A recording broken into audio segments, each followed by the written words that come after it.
Reilly here. Welcome to the No Spin News, Monday, March 11, 2024. Stand up for your country.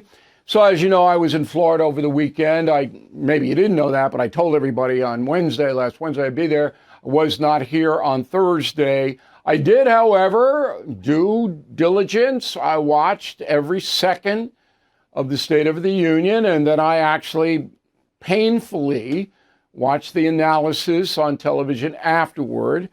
And, you know, I got a little frustrated because it's getting more and more apparent to me that the news agencies in America have just fallen apart completely. And they don't care anymore about what is reality and what is propaganda. So tonight I'm going to break this down so every one of you will understand what actually happened in the State of the Union address and afterward, and how it affects you and your family. And that is the Talking Points Memo. Okay, so President Biden last Thursday got through the address in a good way for him and his party, not for America. It was not a State of the Union address. It was a campaign speech. And he got through it. And we know that because immediately afterward, in about 24 hours after, $10 million rolled in to the Democrats. All right, so the Democratic stalwarts were happy with Biden's presentation. I got a bunch of email from liberal acquaintances, and they were very happy with what Joe Biden did because it gave the Democrats hope. If he had faltered, as I analyzed last week, then it would have been over. But Biden got through it. Now, did he get through it with style? No. He was far too aggressive, far too partisan, didn't admit any mistakes, which is almost impossible to believe, but he didn't. Okay, because he was playing to his own party. He wasn't talking to people in the Republican Party or independents. He was talking to Democrats. And he was going, look, I can do this. I can handle this. I got this, is the cliche. Okay, so it was stunning, but Mr. Biden believes in his heart that he is a fantastic president, that he's one of the greatest presidents this country has ever seen. He believes that. And nobody's going to change his opinion. And his wife believes it. And the sycophants around him in the White House, they don't believe it, but they say it. And the press props him up. But in his own mind, Joe Biden thinks he is the greatest president. Jimmy Carter did too, interestingly enough. There were very few failures as presidents who thought they were failures.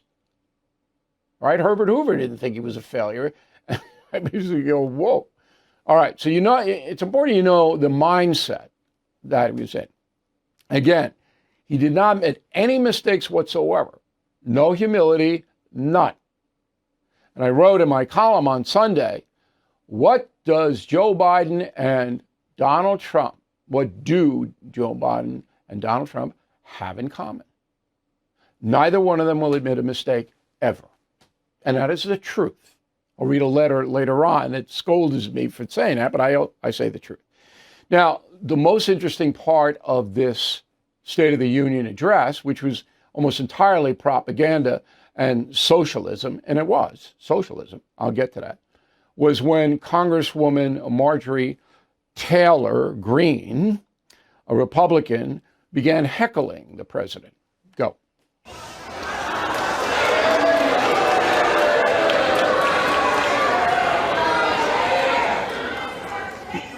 Lincoln Riley, an innocent young woman who was killed by an illegal. That's right. But how many of the thousands of people being killed by illegals? Appalling. But not for the reason you might think. He doesn't know who Lincoln Riley is. All right, and that goes back to the fact that he cannot absorb information. Joe Biden. He doesn't really know who she is. Right? It's not a real thing to him. So it's Lincoln Riley because he heard something somewhere. That's number one. he makes the mistake of calling undocumented aliens illegal. Okay, because he doesn't understand that the woke culture has now banished the words illegal alien. Doesn't quite get that, all right? Because they didn't tell him that before he went to the speech. But the worst thing is this statement from him. By an illegal, that's right. But how many thousands of people are being killed by legals? That means by Americans. This is fifth grade stuff. Pointing to other bad behavior to justify your bad behavior or whatever you want to do. Now, I've said this, 1,000 times? You don't justify bad behavior by pointing to other bad behavior. That's fifth grade stuff. So when I heard that, I went, the man is a simpleton. And I'm not using that in a disrespectful way. He's a simpleton. He cannot grasp the seriousness of the murder of Lake and Riley. He cannot grasp it. If he could, he would have called the family. It's as simple as that. He didn't call the family. Just like he didn't go to East Palestine when the train went off the track. He didn't go. He doesn't care. If he cared, he would have closed the border 3 years ago. He doesn't. When I say that, people, O'Reilly, you're partisan, you're this, you're that. The man does not care, okay? How hard is it to have your people set up a call with the Riley family? How hard is that? It's not hard. Okay. So I was horrified by that whole thing. And then, predictably, Nancy Pelosi goes on television. Go. Now, you should have said undocumented, but that's not a big thing, okay? What's the big thing about it? No, I actually wasn't even going to ask about that. I was just going to ask more about the moment. But you do think that he should have said undocumented? That wasn't going to be my question. Well, we usually say undocumented. He said illegal. I don't think it's a big deal. Okay. I don't think it's a big deal. But more broadly. Because I think his focus was on the sympathy for the family. No, it wasn't. If he was sympathetic, the family would have called him. And the woman at CNN, Dana Bash, should have just said that. But never in a million years would she say that, Dana Bash, ever. What's the point of having a television news operation? Okay, so Allison Phillips is the mother of the slain Lake and Riley. She posted this on the internet. Biden does not even know my child's name. It's pathetic. If you're going to say her name, even when forced to do so, at least say the right name. And I share Ms. Phillips's disappointment. Okay, to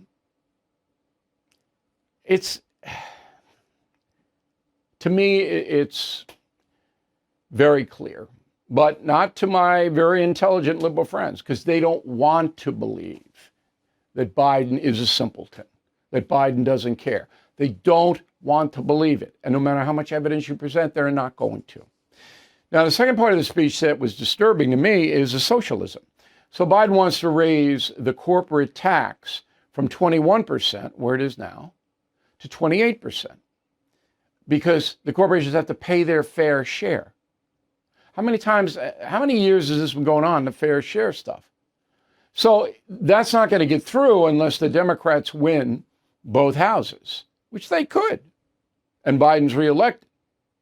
But if it gets through, guess who's going to pay the 7% hike in corporations? You and me. So if you want to buy a car, General Motors is going to pass that tax hike on to the consumer. That's how it works. Biden doesn't know that. He's not smart enough to know it. But all of this fair share BS, and that's what it is. I mean, I run 3 corporations. I pay an enormous amount of tax. So much tax that if I didn't feel I had an obligation to you, I'd pack it. It's not worth it. That's how much tax I pay living in New York. It's taken more than 50% when you add it all up. And it's clear to me that if Biden is reelected, this country will go on a fast track to socialism, particularly if the two houses of Congress go Democrat. That's what they want. And what is socialism? So you know, to your friends, the government runs the economy. They call all the shots. That's what it is. And that's a memo. All right, so the president gives an address to a left-wing group, National League of Cities in D.C., then he goes up to New Hampshire for a campaign event. And that's what 75% of his time between now and November 5th is going to be spent on campaigning. Not all presidents do it, but he doesn't work anyway, so that's what it's going to be. All right, now the day after the State of the Union, Friday, he goes to Philadelphia, Biden. And he's right back to where he was before the State of the Union. Two unbelievable gaffes. Roll the first one. In Pennsylvania, I have a message for you. Send me to Congress so I can support this right, and I promise you, if we take back Congress, we will restore Roe v. Wade as the law of the land. It's just a bunch of, send me to Congress? And he's going to restore Roe v. Wade as the law? No, he's not. Even if the Democrats voted it in, Supreme Court would say, we already told you. It's illegal. You can't pass an illegal law. We're the final word. He's so stupid. And then people, oh, yeah, that's right. We'll restore Roe v. Wade. It's a bunch of morons. Okay, second one, go. We cut the deficit, and we added more to the national debt than any president in his term in all of history, and under Donald Trump. These guys talk about, Too many corporations raise their prices and pad their profits, charging you more and more for less and less. We added more to the national debt. Yeah, you did. You finally told the truth, but you botched it because you wanted to blame Trump for doing that. But you are the biggest spending president in American history by far, on a proportional basis, after 3 years.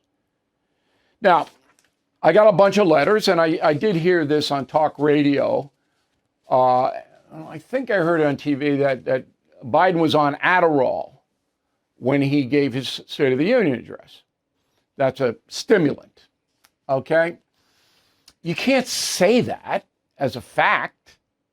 You can have an opinion that might have happened, and it certainly might have happened. I told a big liberal broadcaster last night who was ranting and raving about this, you can't say he did not take a stimulant before he gave that speech. You can't. You don't know. But on the other side, you don't know if he did. So people stating these things as facts are misleading you. By now, you have heard me talk about Delta Rescue. They are a fantastic organization that helps rescue animals from the wilderness.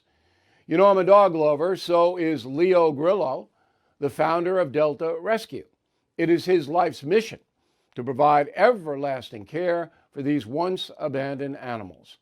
I myself have donated to Delta Rescue. Do you believe it is part of man's duty to care for dogs and horses, the animals that so much of our history is tied to? If so, please consider making a donation or consult your advisor about leaving a gift in your will or trust. There can be some tax advantages, and it's a great way to help Delta Rescue accomplish their mission. So please visit deltarescue.org to learn more. That's deltarescue.org. Okay, let's get to the mail. We got Mary Jane, concierge member, and we really encourage you to look into that program, an insurance policy for your life at a very small price. Get a free book. I mean, we want to help you. We like you guys. Mary Jane, your analysis of State of the Union was spot on. However, I don't understand why you mentioned that former President Trump never admits a mistake. Didn't Trump get enough bashing during the speech? I wasn't bashing Trump. I'm just saying that's what he's got in common with Biden. And that's the truth. I got to tell the truth. I mean, it's a compulsion that I have.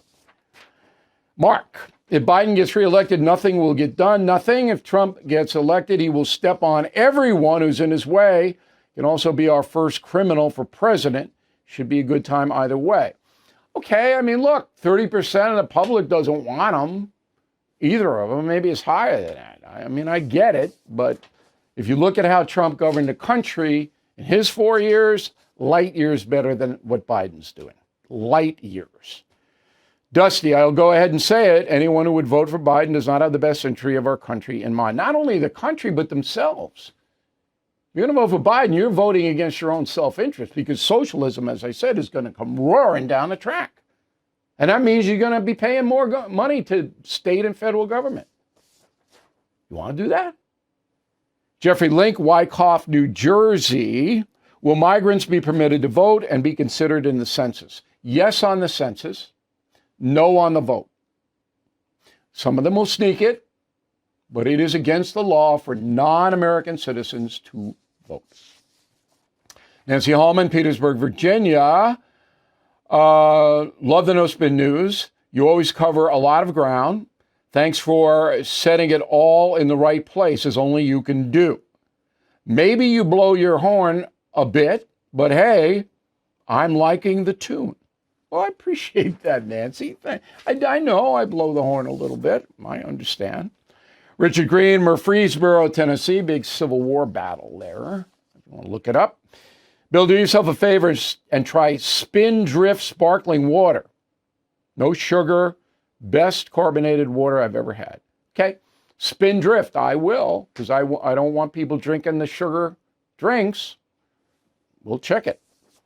Sue Alexander, Fort Wayne, Indiana. Once a teacher, always a teacher. Killing the Witches was your teaching voice, O'Reilly. I took a tour in Salem with a group as a guest of the Smithsonian Training Center. It was enlightening and somber, but your book is so clearly explicit that I found it very interesting. It's Killing the Witches. So, still doing very well. Look at that, Killing the Witches. After all these months, 6 months. My God. Okay, we have a new product we'd like to tell you about. We're going to put out themed mugs. Theme. The first one is self-reliance. And I'm going to have like every 3 months a different theme. So why I'm doing this is if you believe in self-reliance, these are great gifts to younger people, but anybody, that self-reliance is something that should be encouraged. All right, these are made in America. They'll last you forever. And we're going to have a bunch of themes, like every 3 or 4 months, a different theme that we believe in on the mug, self-reliance. And then we have all the books on BillO'Reilly.com. And we got the new book coming, Confronting the President's big advance sale on this book. And we will not charge you till we ship it, but you can get in line, get it first. Word of the day, do not be rapacious. How about that? R-A-P-A-C-I-O-U-S. Do not be rapacious.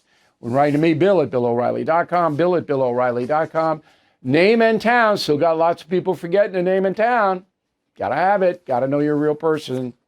If you wish to opine. Back with a final thought about my Florida trip in a moment. Everything is expensive these days, you know that.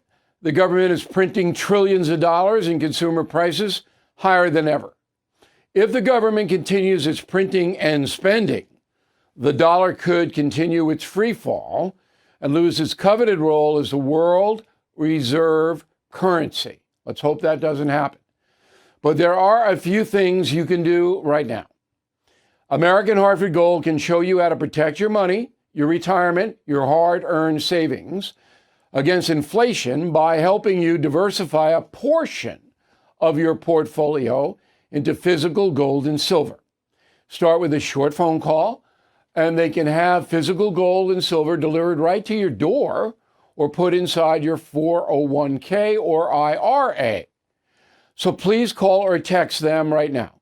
Tell them Bill O'Reilly sent you. Call 877-444-GOLD, 877-444-GOLD, or text GOLD to 65532. Again, that's 877-444-GOLD, or text GOLD to 65532. It is not too late to make the right choice.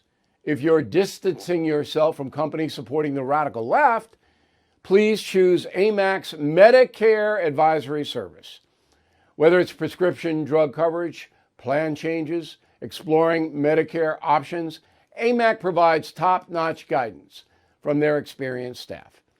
Upholding pro-America values, AMAC has been helping people navigate Medicare for years. Their services are not only free of charge, but also free from any leftist agenda or corporate influence. AMAC stands as the conservative alternative to the AARP, earning its position as the #1 group for freedom-loving individuals. So make the right choice for your health and values with AMAC. Choices do matter, and the choice is yours.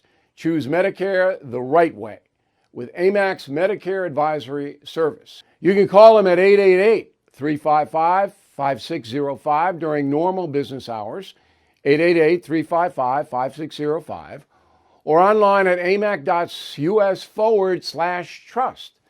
That's amac.us/TRUST. amac.us/trust. All right, here is the final thought of the day. I always like to go down to Florida. If you know my history, I taught high school in Opelika, which is a very tough neighborhood north of Miami, way back in the Stone Age. And I spent years doing that in South Florida. Then I was based there when I covered the El Salvadoran War and the conflict in the Falkland Islands. Okay, so that was my jump off point, Miami. I know South Florida as well as anybody knows it. So I love to go back, and I'm based now in Palm Beach because that's where a lot of my friends and business is. And so it was hopping over the weekend. But I tell you what, a lot of people say to me, hey, why don't you move down here? You'd save buku money because we don't have the state and the taxes don't have the, state tax is zero. New York state tax is crazy. You have a lot more freedom. You do. You live in Florida, you have a lot more freedom, personal freedom than you do in New York. Florida is the third most populated state, California first. California's got 40 million, Texas 30 million, and Florida 22 million. New York has 20 and losing. Okay, California's also losing population. Florida's gained 8% over the last 5 years. Okay, and the reason is if you can handle the heat, you got more freedom, more opportunity. Living costs are lower, although the insurance is crazy in Florida. You guys living down there know that now because of all the storms. But on Saturday it was 87 degrees and 86% humidity. That, for my Irish metabolism, I was going to go to the Met-Cardinal game up in Jupiter, but I couldn't go because it was so hot and our seats were not under a canopy. I could not sit there for 2 hours in that kind of a sun. Now, I know everybody's different. I mean, my assistant's been with me for more than 30 years. 87 degrees, she just can't get enough of that. I get out there, I go, oh, it's a little hot here. Now, I know I'm a sissy. Okay, I'm just toughing it up. But you got to take that global warming, and that's my message of the day today, about how global warming is affecting you right now, and me too. So that's on BillO'Reilly.com. But global warming not only is impacting northern winters and the ice flow, but it's getting hotter down in the tropics. So March 9th, you're looking at 86% humidity. That's pretty hot. August, don't even mention it. And all of the people that I know, tons of people down there, I go, they don't come out of the house in August and July and September. They gotta, Anyway, that's the Florida situation. But I do respect the fact, and Texas too, because I lived in Texas for 2 years working at WFAA TV in Dallas. I do respect that the governments in these states, the most important thing to them is personal freedom. That's what's most important in those states. In New York, California, Illinois, Massachusetts, government rules. And you better toe the line. You better toe the line. That's a big difference. Same country. Okay. As always, we have tomorrow, we're going to spend a lot of time on the Robert Hur Joe Biden document testimony. That should be explosive tomorrow. So we hope you are with us. You will get a fair look, not a cherry-picked look, at what goes on. Thank you for watching and listening on the radio to the No Spin News. We will see you tomorrow. Thank you for watching the No Spin News. To watch the full episode anytime on BillO'Reilly.com, please sign up to become a premium or concierge member. Visit BillO'Reilly.com to sign up and start watching today.